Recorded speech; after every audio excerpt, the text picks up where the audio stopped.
La reunión de Macri con la cúpula del PRO que terminó hace un ratito.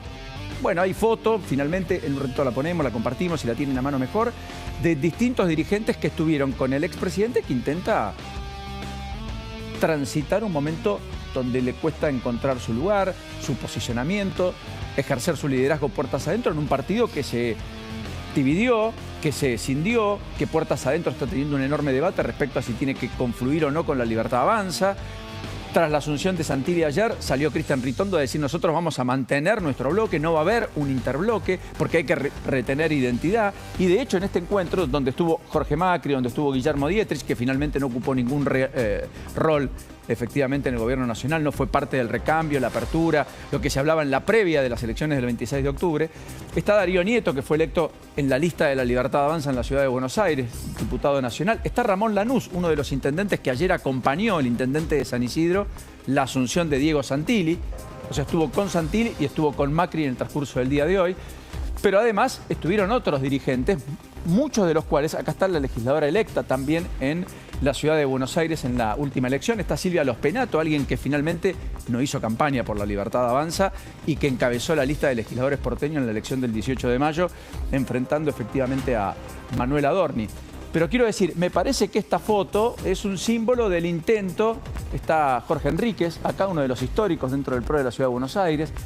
También está, por supuesto, allí arriba, una de las espadas de Mauricio Macri, que fue el quinto candidato a diputado nacional, ¿no es cierto?, en el ámbito de la ciudad de Buenos Aires, y a quien Macri salió a responder. Acá está Alicia Fregonese, la legisladora electa nacional, diputada nacional por la provincia de Entre Ríos, donde también Frigerio hizo un acuerdo con la Libertad Avanza.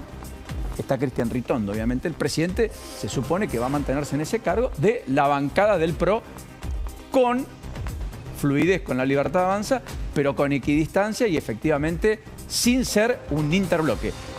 Me parece que esa es la lectura más importante que tenemos que hacer del día de hoy. Es decir, un Macri intentando recuperar centralidad puertas adentro en el partido que él creó a imagen y semejanza y que finalmente hoy tiene una discusión respecto a dónde pararse frente al gobierno, ¿o me equivoco? Exactamente como lo contaste, vocera para salir a comunicar lo que había resultado de la reunión, María Eugenia Vidal no es menor, queda fuera del Congreso, será quizás una de las que intente revalidar este proyecto. La idea de construir un 2027, pero todavía no se ve un rumbo claro en ese reorganizamiento, en ese crecimiento que necesita para poder tener un proyecto presidencial en 2 años con un PRO devaluado también. Acá está De Angeli, Soledad Martín, que deja de ser finalmente De Angeli senador nacional. Acá está la vocera del gobierno porteño. Laura Alonso. Laura Alonso. Acá está Andrés Ibarra, a quien vi anoche en una cena extraordinaria del Hospital Austral. Le agradezco mucho a Alejandro Graviera, Valeria Massa, en particular a los que pudimos compartir una noche fantástica. 25 aniversario de un hospital emblemático, pediátrico de excelencia, por cierto, en la Argentina, con un trabajo denodado. Pero lo cierto es que esta imagen, esta foto, está mostrando algo. Acá está Gisela Scaglia en primer plano, la diputada nacional electa por la provincia de Santa Fe, presidenta del PRO, aún vicegobernadora, pero que va a dejar el cargo para asumir la banca de diputados nacionales, según dijo el propio Maximiliano Puyaro, que es quien impulsó la candidatura de Scaglia enfrentando a la Libertad Avanza en la provincia de Santa Fe. O sea, estaban los que confluyeron con la Libertad Avanza y los que enfrentaron a la Libertad Avanza. Estaban los que hablan que hay que unificar posiciones con la Libertad Avanza y defender a rajatabla al gobierno, y están aquellos que dicen hay que mantener identidad, distancia, porque la agenda no es exactamente la misma y en materia institucional hay mucho pasivo en el actual gobierno. Pero María Eugenia Vidal, otra de las protagonistas de otro de los eventos en el día de ayer, a propósito de su vínculo con la educación y a donde fue el propio Mauricio Macri, que salió a respaldar a María Eugenia Vidal, que también tuvo la visita de muchos funcionarios del PRO, pero no solo del PRO.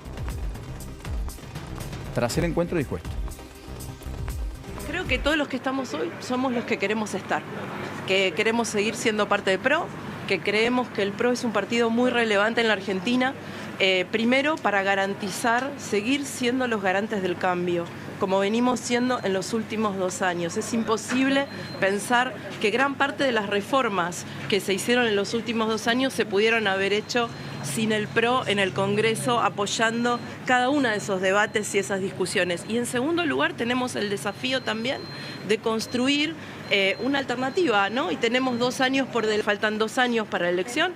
Mauricio ha dicho que vamos a tener candidato a presidente y seguramente lo tendremos, pero lo más importante es que haya un equipo. Bueno, ahí estaba María Eugenia Vidal. Insisto que ayer tuvo una foto, que fue esta que vamos a compartir, en el ámbito de la Ciudad de Buenos Aires, Somos lo que hacemos. Esta es la foto que publica la propia María Eugenia Vidal, que hace un posteo referenciándose junto a Mauricio Macri, que después fue a los premios Ben Gurión. Estuvo en el Teatro Colón, donde entre otros se premió a Julio Contegrán, pero no solo a Julio Contegrán, sino Marcos Aguinis y tantos otros, y donde Macri incluso subió al escenario, habló, también lo hizo Daniel Haddad, en un escenario donde el gobierno prácticamente no mandó emisarios, ni siquiera estuvo Cristian Ritondo, que todo el mundo lo esperaba. Pero en este lugar, sí, María Eugenia fue la receptora, Vidal, de muchas de las figuras del PRO. Sí, Maxi, perdón, ¿qué querías complementar? Mauricio Macri, que en breve está lanzando un libro que habla de distintas cosas. Me decían que también habla un poco de... Está guardado bajo 5 llaves, que habla un poco de la relación también con su padre Franco. Lo publica a través de Planeta, pero será él mismo el que maneje la prensa y dará algunas pocas notas en ese sentido. Probablemente volvamos a escuchar un poco el pensamiento de Macri sobre la Argentina en los próximos días. O sea que Macri sí iba a publicar el libro que Massa dijo que iba a publicar y que nunca terminó publicando. ¿Se acuerdan? Bueno, él publicó 2 libros sobre su gestión. Este me parece que es un poco más personal respecto a los otros que tenían que ver más con la gestión. El de Massa, de su paso por el Ministerio de Economía, nunca lo vimos.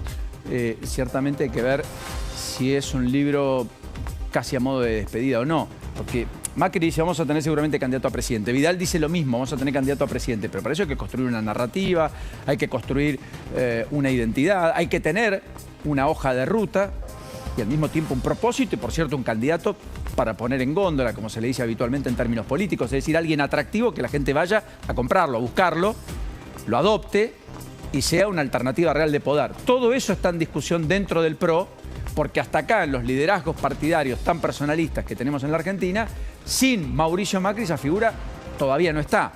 Y los gobernadores, los emergentes, todavía no terminan de nacer en una dinámica política además donde todo se fagocita muy rápido, donde todo es frágil, donde todo es efímero. Y por consecuencia quizás el candidato 2027 ni siquiera esté en esa foto que mostrábamos recién ahí, con esos dirigentes que tienen la trayectoria y ocupan los espacios que cada uno de ellos lleva adelante. Diputados nacionales, concejales, exministros, presidentes de partidos en distintas jurisdicciones del país, nuevos diputados nacionales, algunos senadores nacionales. Me gusta lo con del... vasta territorialidad, además. Te lo voy a... Acá está Soledad Martínez, de intendente de Vicente López, sí, perdón.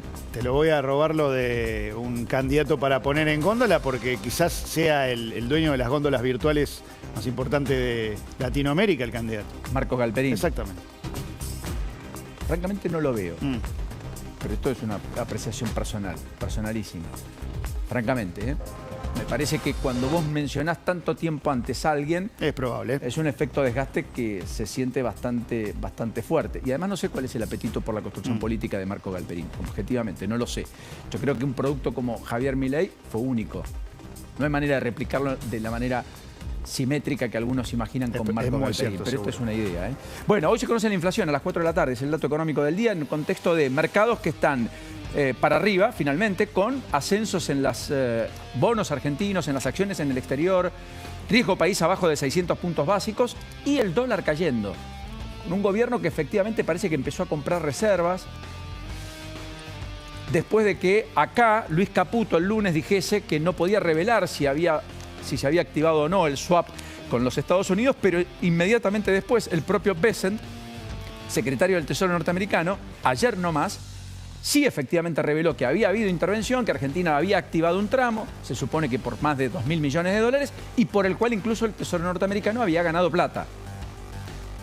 Bessent que además estaría llegando, parecería ser a la Argentina en una nueva visita a comienzos del mes próximo. No está confirmado, pero es una especulación creciente en las cercanías del propio gobierno. Pero en ese contexto económico de un dólar anclado, apenas por encima de los 1.400, con el mayorista que hoy toca los 1.400, empezando a alejarse de la zona alta de la banda, es decir, de los 1.500, donde incluso Caputo en algún momento dijo, me siento cómodo con ese dólar, y en el contexto de una reversión de expectativas en el sentido favorable, que podría jugarle de manera beneficiosa al gobierno, y en la cual muchos funcionarios se envalentonan para hablar de un 2026 con un crecimiento económico de 5% piso, 6%, y hasta el presidente habla de entre el 7 y el 10%, a tasas chinas, así lo dice. Lo concreto es que hoy se conoce la inflación a las 4 de la tarde. La mayoría de los analistas pergenia piensa un dato arriba del 2%.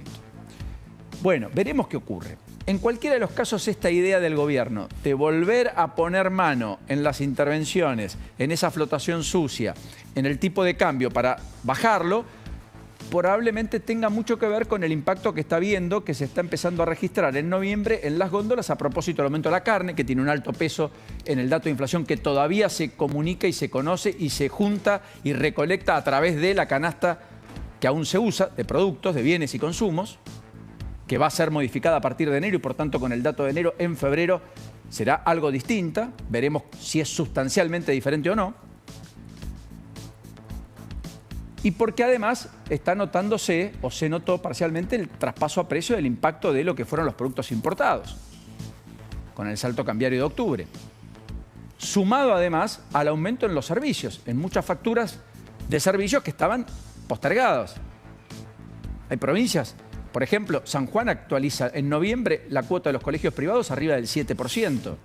El transporte está subiendo este mes, en noviembre, más del 4% en transporte de colectivo y también de subte. Hay facturas de gas y de luz que también se ajustan casi arriba del 3,5%. Esos son guarismos que duplican el promedio de la inflación que se está viendo por parte de las consultoras. Tal vez esta idea de volver a ponerle un tope, un límite al dólar, esté en buena medida fijada por lo que vamos a conocer hoy después de las 4 de la tarde. No lo sabemos, ese dato oficial va a llegar de la mano del INDEC. Y después dos temas adicionales no menores. Uno es que en la tragedia de Once, Julio De Vido pidió efectivamente la prisión domiciliaria horas antes de tener que presentarse justamente para quedar detenido, que esto debería ocurrir en el transcurso del día de mañana, ¿verdad? Lourdes, bienvenida, ¿cómo estás? Buenas tardes. ¿Cómo estás, Paulino? Así es, y te doy una novedad porque finalmente el horario que iba a ser a las 10 de la mañana se lo pasaron para las 8:30 de la mañana. ¿Por qué, Paulino? Porque él está imputado en la causa de los cuadernos de las coimas. Mañana hay audiencia desde las 9 de la mañana y él tiene que estar conectado sí o sí porque es la lectura del requerimiento de elevación a juicio. Entonces, el tribunal lo que hizo fue una ampliación del decreto solicitando que él se presente para quedar detenido y diciendo que le van a preparar un lugar para que él pueda estar conectado en este juicio de los cuadernos de las coimas. Pero mañana él se tiene que presentar, va a quedar detenido y obviamente este planteo de la domiciliaria que él hace es para ver si mañana mismo él se puede ir a su casa. Habrá que ver qué es lo que decide el tribunal, si primero le hacen estudios médicos y demás y eso hace que él tenga que ir a una prisión y luego sí le puedan llegar a otorgar la domiciliaria o si mañana mismo él se va a su casa. Mientras tanto y todo esto sucede, hablaste de la causa Cuadernos. Ahí Casación lo que pidió es que el juicio contra Cristina Fernández de Kirchner primero sea presencial, que ya fue un cuestionamiento que se hizo de movida. Sí. Y segundo, que sea con más audiencias semanales, no solo un día por semana, que al menos haya 3. Correcto. Y que además no haya feria judicial en enero, por lo tanto que no se demore. Que no tengamos un juicio de 2-3 años por delante. Que tengamos un juicio más bien expeditivo. Ya demasiado tiempo ocurrió, pasó, sucedió, hasta llegar a la condena, la recolección de pruebas. Y por lo tanto, para con hecho y prueba, efectivamente ser elevado a juicio una causa emblemática como la causa de los cuadernos en la Argentina. ¿Vos crees que eso va a tener lugar y que el Tribunal Oral le va a dar lugar a eso? La semana que viene, el día 18, Paulino, hay una audiencia en la Superintendencia de Casación donde fueron invitados los 3 magistrados del Tribunal Oral Federal número 7. Justamente lo que van a hacer los jueces del máximo tribunal del país, hablamos de casación, es decirle a los jueces, bueno, nosotros queremos que este mega juicio tenga 3 audiencias, que no haya feria judicial, se está terminando de armar la sala AMIA de Comodoro Pi, Paulino, que es la sala donde podría realizarse este juicio. De manera presencial, correcto. Así es la única sala que tiene la capacidad para meter a todas esas personas. Vos pensás, hoy tenés 87 imputados, 636 testigos que van a pasar por esa sala para declarar y además de los imputados, cada uno tiene sus abogados defensores. Además está la Fiscalía y además está la querella, que es la Unidad de Información Financiera. Todos ellos tienen que entrar en una sala. O sea, la en única principio, sala perdón, es la AMIA. En principio son poco más de 120, 130 personas. ¿Correcto? Sí. Con lo cual va a tener que tener un espacio para poner 150 personas. Se entiende lo que está planteando Lourdes muy atinadamente y dice que la sala que Más podría de 120, ser... Paulino. Claro, si vos más. tenés 87 imputados, ponele que lleven un solo abogado. Muchos van con dos. Estamos hablando Un casi solo de abogado, 200 200 personas. Bueno, si son más de 200, más a tu favor. La sala AMIA, que es la que está por inaugurarse, ¿esto es en Comodoro Pi? Sí, en Comodoro Pi. La sala se llama AMIA porque fue creada justamente para el juicio de la AMIA. Exacto, correcto, muy bien. Esa sala es la única que podría reunir toda esta cantidad de gente. Eso está por ser inaugurado prontamente, por lo tanto, las dos cosas podrían machear. Entonces, tendríamos un lugar donde poder efectivizarlo y así cumplimentar el pedido de casación. Y yo creo una alta demanda social de que todo esto primero sea presencial y segundo sea más expeditivo y tenga un recorrido más veloz. De 3 audiencias por semana, no una, y sin intervención o sin interregno de feria judicial, lo cual es, en todo caso, lo más discutible. Pero lo otro, me parece que se impone. No, si trabajás en feria judicial podés hacerlo de lunes a viernes tranquilamente, Paulino, como fue el caso Baez Sosa. Bueno, Baez Sosa fue de lunes a viernes. ¿No le dijeron también que no les van a dar ninguna causa más mientras hagan esta? ¿O escuché por ahí o no? Sí, exacto. Probablemente. Ya tienen Quitarles muchas las causas. subrogancias Para y que todos no- los otros juicios para que se para no puedan enfocar en eso. Por lo menos sobrecargar, eso trascendía. Y Luz. ya que Bueno, te pero hago eso una ya pregunta. había, a ver, eso ya estaba. Y Y ya que- cuando dijeron que iban a empezar el juicio no les iban a dar subrogancias de otro juzgado, porque obviamente 3 jueces no pueden llevar adelante semejante juicio y encima tener muchos otros. Ellos ya tienen otros procesos, por eso ellos planteaban, nosotros no tenemos agenda como para hacerlo más de una vez por semana. Hay que ver si hay un cambio la semana próxima cuando se reúnan en casación los 3 jueces que están convocados para el día 18. Si se hace en la sala esa AMIA, ¿se graba, entra en cámara, se puede mirar o no? Sí, la audiencia va a ser transmitida igualmente por YouTube, porque así lo decidió el tribunal. Lo único que obviamente, lo que se transmite siempre es el inicio del proceso, las indagatorias y después se pasa a los alegatos y al tramo final. Las testimoniales nunca, salvo que las partes pidan que las testimoniales se reproduzcan, como fue en el caso Vialidad, como fue en el caso del atentado a Cristina, ahí recién se reproducen. Si no, no se reproducen porque justamente para cuidar a los testigos, Correcto. eso no se muestra. Ni Solamente más ni los periodistas que estamos acreditados podemos estar ahí y ver. De hecho, los imputados no están obligados a estar mientras hay testimoniales. Arrancamos con debido, a propósito de la condena a la causa 11, por la cual mañana tiene que presentarse, ha pedido la domiciliaria, la condena es a 4 años, le han pedido la prisión efectiva, él debe presentarse para quedar preso, veremos si la domiciliaria se la conceden o no, pero como es protagonista de esta causa de los cuadernos, también el propio Julio Devido, terminamos en ese otro gran capítulo, periodísticamente hablando, que va a tener que tener resolución, como bien contaba Lourdes, en las próximas horas. Bueno, el último capítulo es el de Estados Unidos, porque están revelando los demócratas, con los cuales Trump en buena medida alcanzó un acuerdo para terminar con el cierre del gobierno, cosa que podría efectivizarse el próximo fin de semana, están revelando mails de Epstein que están complicando fuertemente a Trump en todo un capítulo que muchos sospechan lo tiene como protagonista y responsable de un sinfín de delitos, pero que el propio Trump negó siempre e históricamente. Exactamente, y de hecho el propio Trump en algún momento usó la causa Epstein para pegarle a algunos demócratas, porque las implicancias del caso Epstein salpican hacia todos lados, por supuesto también a la corona británica que acaba de separar justamente al príncipe Andrew. Son conversaciones que el propio Einstein y su número 2, su mano derecha, que hoy está en la cárcel, Ghislaine Maxwell, que era eventual pareja también y que era la que de alguna manera regenteaba a esas chicas que tenían vínculos con empresarios de primer nivel, con políticos, tenían con un periodista, con Michael Wolff, vinculado al New York Times, uno de los medios que hoy justamente daba a conocer estas conversaciones en las cuales ambos sugieren que el propio Trump conocía lo que pasaba, que había participado de alguno de esos encuentros y que el propio Trump les habría pedido después tomar distancia. Esto es lo que sugieren algunos de esos mails, en los que hay que destacar también que el propio Michael Wolff, que investigó el tema, tenía alguna relación también con tanto con Epstein como que con Ghislaine Maxwell, y les sugería que era lo que les convenía decir en función también de tener impacto mediático y también de poder influir ellos en la justicia en un momento en el que Trump era presidente por primera vez de los Estados Unidos y esos ya estaban en el ojo público. Estamos hablando de Jeffrey Epstein, que tiene condenas por explotación sexual. Y que se suicidó. Jeffrey Epstein Sí, correcto. terminó suicidando. De hecho, sobre ese hecho hay dudas también y hay varias condenas. Está saliendo por estas horas, creo que ya está publicado, también el libro de una de las víctimas que cuenta un poco también la historia y los manejos, ¿no? que hacía este financista que en algún momento tuvo vínculo, por ejemplo, con Victoria's Secret, con los desfiles de Victoria's Secret, y lo usaba como una especie de moneda de cambio también para el vínculo con primeras líneas del poder. Bueno, es un capítulo en el mundo de primer orden, porque involucra a Trump, naturalmente. Trump dice que no tuvo nada que ver, y muchos de los republicanos dicen que este es un chantaje en medio de las negociaciones que tenemos con los demócratas en la actualidad, de reflotar todo esto. Bueno, lo vemos ahí con Clinton, ¿no? Ahí estaba con Clinton, claro, exactamente. Pablito Corso, todo esto, ¿qué está pasando en nuestros temas? Que no son buenos, no son gratos, pero afortunadamente no implicaron